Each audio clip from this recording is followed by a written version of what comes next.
And now let's transform this guy.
Inferno and Grapple look similar in robot mode, but unlike the Seekers, their vehicle modes are not the same. Therefore, that comes with quite a few differences in engineering and transformation, as you see in the opening sequence, which also leads to some differences in articulation and other departments. So in this video, let's talk about Inferno, a figure that a lot of people consider as the pinnacle of the masterpiece designs. Accessory-wise, he comes with 2 hand cannons, a gun, a fire hose, a water effect, 2 communicators, a round head with 3 alternative faces, a cartoon grill, and another cartoon grill with some brackets for holding red alert.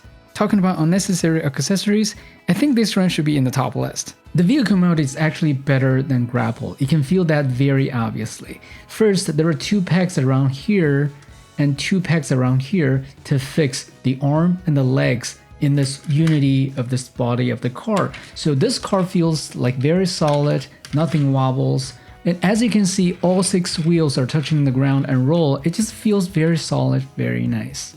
And no, it still does not scale with other carbots.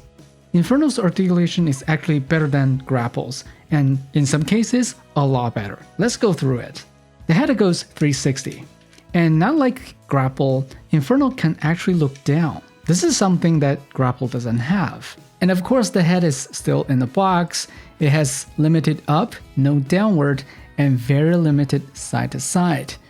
Around the box, this nozzle moves, and these wings kind of moves due to transformation. The shoulder raised to 90, but because of these wings, this 360 will bump into the wing. Bicep rotation here, and also a bend of elbow over 90. And if you undo the shoulder, you can also actually cheat a little bit to raise the arm a lot more. And unlike Grapple, Inferno actually has a 360 at the rotation on the waist. And he has a decent ab crunch, like that. The leg goes forward a standard 90. The knee goes over 90. The leg doesn't really go backward. His foot rocked to the side like this much, and like 1 click forward, but the difference is that his feet actually moves almost all the way backwards, which gives the possibility of Inferno kneeling down, like you see in the opening shot. So as you can see, the articulation definitely makes a difference.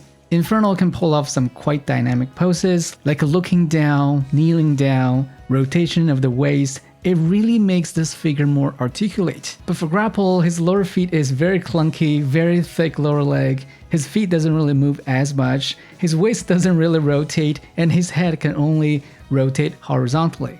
So if you do play around with your figures like me, you will actually notice how big of a difference those articulation points make. Overall, this guy has better articulation than Grapple, smoother transformation, and ever so slightly more premium build quality. As a follow-up video of the previous Grapple review, I think this figure has some of the best design decisions for future masterpiece to balance the quality, the sophistication, and the cost for designing masterpiece figures. Alright, that's all for today. That's the review. I hope you'll like it, and I'll see you in the next one.